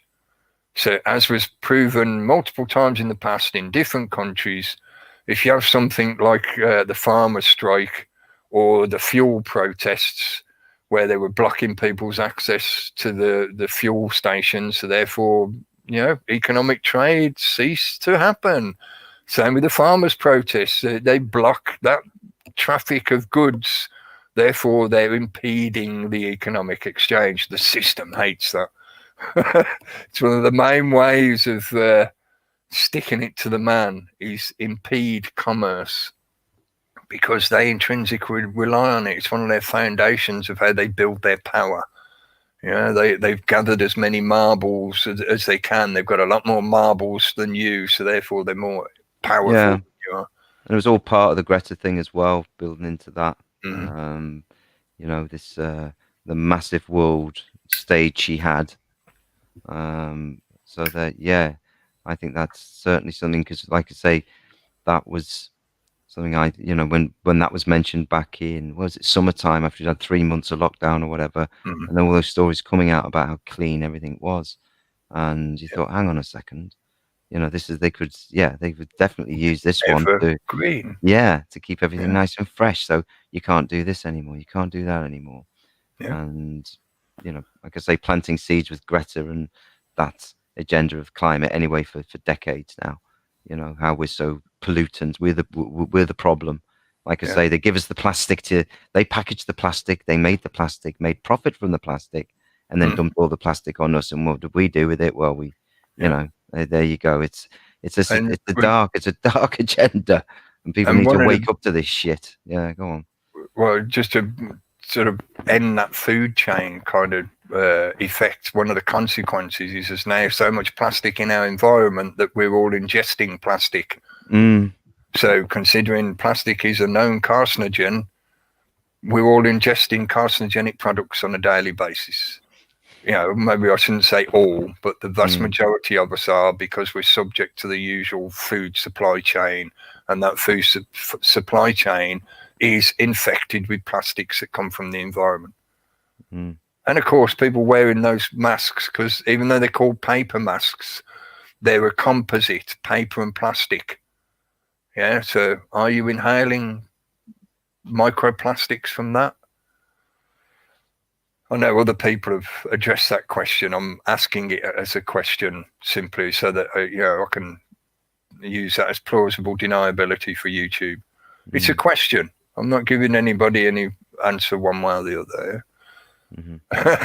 Hello to James in the chat room. I just noticed you put the answer to my question about what that particular compound is. Yeah, you're spot on. That is what it is called. So, yeah, if you want to look for the information, if you check, it's not called Last American Vagabond, is it, on Odyssey? It's called was it TLAV? The Last American, yeah, it's just as an acronym rather than the full title. Yeah.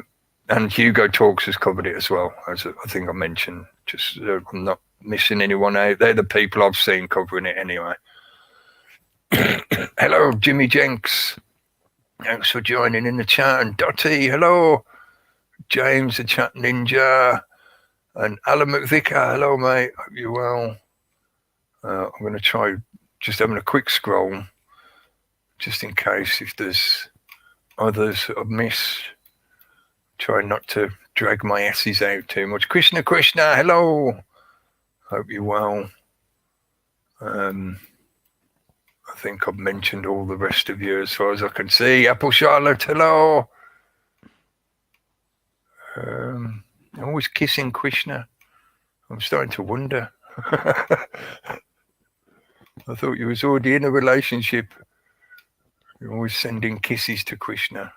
Open-minded skeptic, hello. Thanks for joining in. George Wachowski, hello. Hello. Okay, I've scrolled up as far as it will let me for now. I think I've said hello to everyone that's in the chat that I've seen. As per usual, I'll say apologies if I've missed you out. It's not deliberate. I'm just scrolling, trying to catch everybody's name and half reading some of the comments as we go along. Thanks, Taz, for putting links in the chat. Always good links. Always worth checking them out. Keep them bookmarked if you can. Download copies if you can, like if it's a PDF file, like shared into the chat last week. I thought that possibly might have been a reason why it got squished as well. Last week's episode, number 24. Okay. I'll just mention it. I can't be arsed showing the pictures of it because it is just a bit sad and silly. The latest sort of celebrity outrage, you know, they've got to give you something to be outraged about, you know, to try and occupy your time and vent your energy so that you're not actually, you know, saying anything about all the other shit that's happening. No, they just give you some shitty celebrity outrage to shout about. Some pop artist, I'll call him. I'm not sure of his name. I know it's got some kind of, you know, it's just letters and stuff, something X. But he's released a new shoe, a new trainer, as well as releasing a video about how much he loves Satan, and he likes Satan's big D. Putting it in nice language, somewhat nice language. He likes Satan's wood. Yeah, isn't it? I did see something about. Was it Nike had produced 100 pairs of these things or something? 666. Sorry, 60. Yeah. Of course, it's a limited production run of 666. Yeah. Wow. It's got supposedly, and of course this could just be total fucking marketing bullshit. Yeah. Supposedly, it's got a drop of real human blood in the heel. There's like a see-through bit in the heel that's got kind of like red liquid in it, and they say most of it is red liquid, but it does have a drop of real human blood in it. Yeah, allegedly. Bullshit, sales pitch. But it's got a big inverted pentagram on where the laces are. It comes in a box. It's got like it's almost erroneous Bosch. Satan's trainers. Wow. Yeah. I mean, Bill Hicks would have had a field day with that, wouldn't they? You know, back in the day. What the fucking hell. It's just cheesy shit like that, perpetuating the kind of the Illuminati thread. You know, it's a lot of these celebrities, twisted, weird perverts, and some of them are Satanists and things like that. Yeah. People have known about this kind of stuff for how long? I've been aware of it since the 90s at least. So 3 decades. It's been apparent prior to that. It was there happening in the 80s, 70s, 60s, 50s, all the way back to the beginnings of Hollywood. This shit is there. The whole thing is rotten from the core out. Yeah. So are they doing shit like that? Yeah, of course they are. Yeah. I know that sounds a bit, I don't know, dismissive.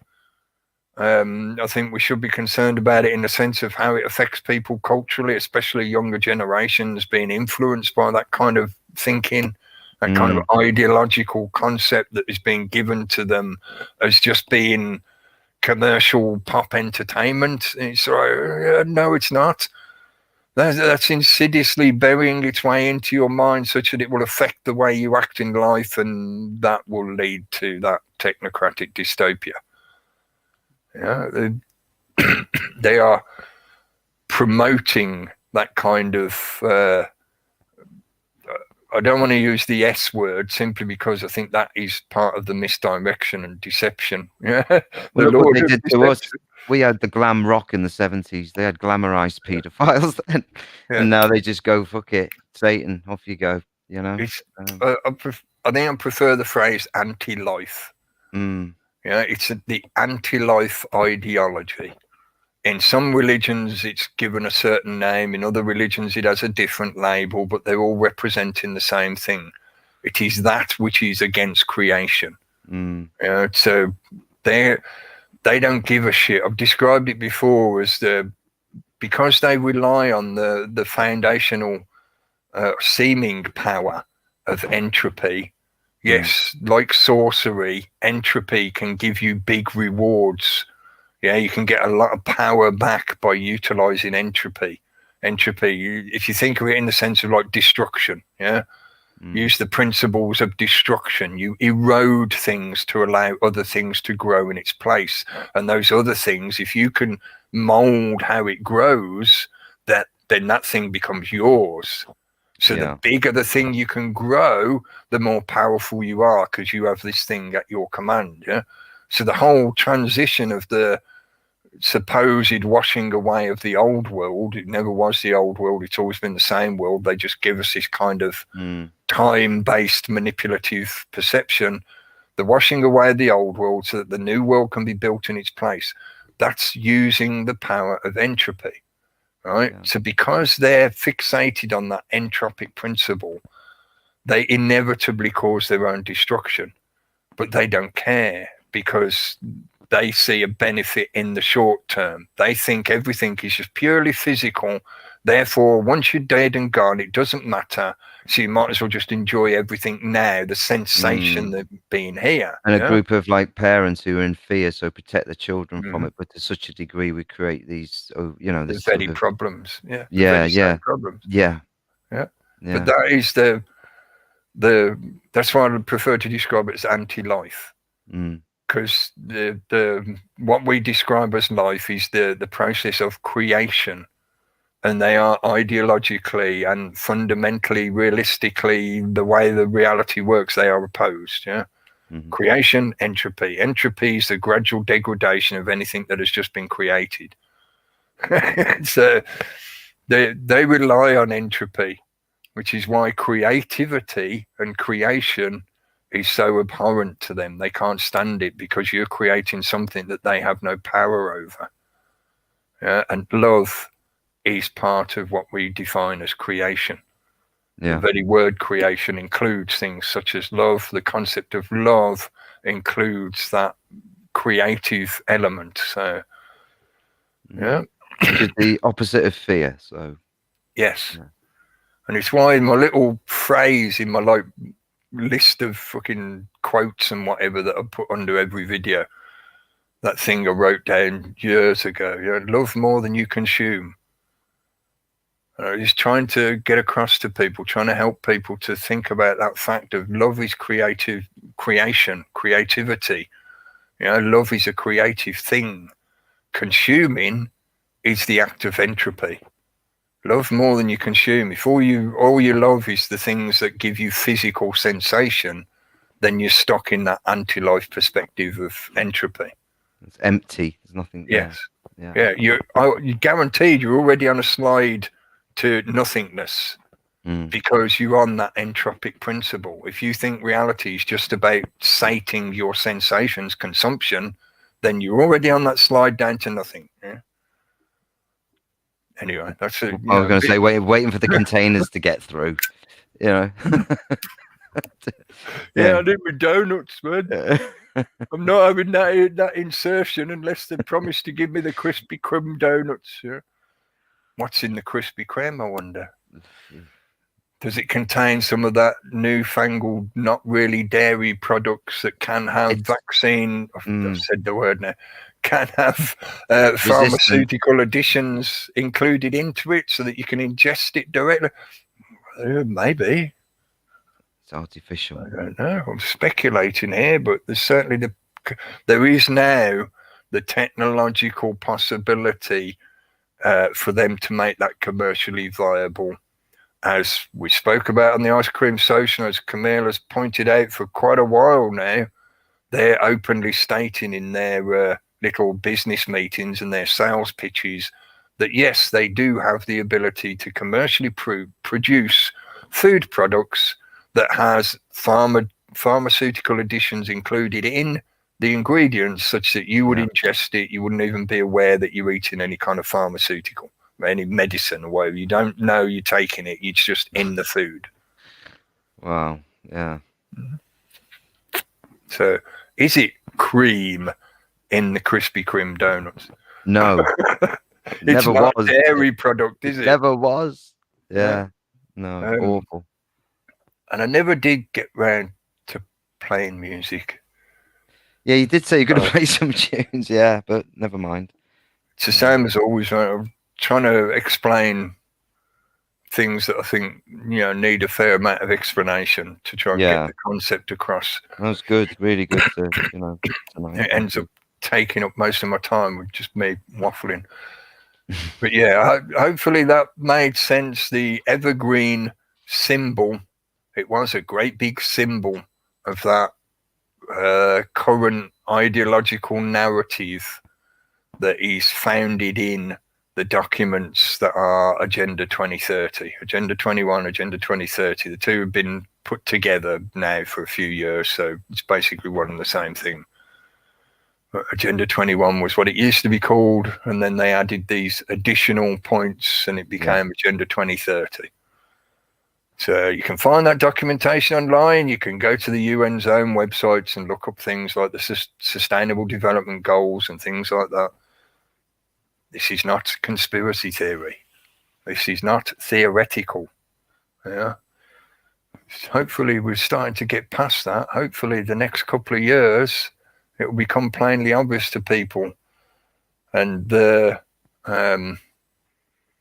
pseudo decentralization, this is something that I didn't get into, but it's worth going into again at some point in the near future. We'll cover this point again. The pseudo decentralization of them gradually merging what used to be nation states into a federalized global system. And as I've been describing it for years, a neo-feudal system where you will be expected to just trust the science, which is the equivalent to saying, yes, massa, I believe, massa, don't whip me, boss. Don't give me more insertions. I'll do as I'm told. I won't go on holiday. I'll only shop in certain places because I'm not allowed to go into other places. I can't go and watch the football game, but I am allowed to stand in the garden at the pub as long as I stay 6 feet away from everyone. Yes, massa. Sorry, I'm being deliberately facetious. Got to make a bit of comedy out of it, otherwise you'd just be screaming and yelling constantly. Let me just have a quick check in case there was any. Oh, yes, I know which one I wanted to share. Oh, sorry, Dr. Rott, I didn't know you got disconnected from the chat. Has the chat been playing up again for some? Let's see, this is this kind of YouTube shenanigans of all this stuff going on. But just this last one, this little meme, I know I've shared it before, but I think it's worth putting it on one more time because it is one of the best ways, I think, just like I was ranting about earlier, keep it simple. Yeah, this is not to be derogatory to the people you're trying to talk to or communicate with. But if you can keep your message simple, especially with things like this, you know, a meme, you can convey a hell of a lot of information in a simple meme. You know, that visual element helps people, gets their attention, blah, blah, blah. Yeah, says it nice and easy. Shake hands, gather in groups, swap microbes and build immunity, save lives. That's the way it has been for time immemorial. And that's the way it's going to carry on being, no matter the convoluted excuses that they keep trying to present to the public. Well, I'll leave it at that. Thanks again, folks. And don't worry, I will check and try and figure out what all the phone calling was about. Yeah. Just in case, because I know, again, with a lot of the shit that's been happening recently, people are, in a good way, taking notice of what's happening to everyone. The various content creators getting removed and squished and shit like that. And we do have to keep an eye on each other in that fashion, because the system's going to keep trying to individuate us so that it can deal with us on our own individually. They prefer it that way so that nobody else notices that there's how many individuals are you trying to cope with, Mr. Government? 1,000, 1 million, 30 million at the 100 moment. million? Yeah, I think it's going into the big high millions by the time you make this a global question. And they're trying to convince all those people that it's just little old you on your own that are having these silly thoughts. Nobody else, no, everybody else thinks it's lovely. Oh shit, Mr. Handman, you come right out of a comic book. Sorry, cultural references. If you know what it is, you know what it is. Okay, I'll leave it at that. We'll be back again Wednesday night, Reality Chat channel, for the Reality Chat at 8 p.m. GMT.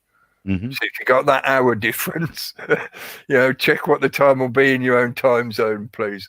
But yeah, 8 p.m. GMT. And Steve to Goose, hi Steve. I think you were in the chat earlier. Yeah, he was in there. Yeah, cool. Hi Steve. Check out Steve's show, Steve to Goose, 8 p.m. on a Thursday night, 8 p.m. GMT for the mystery show.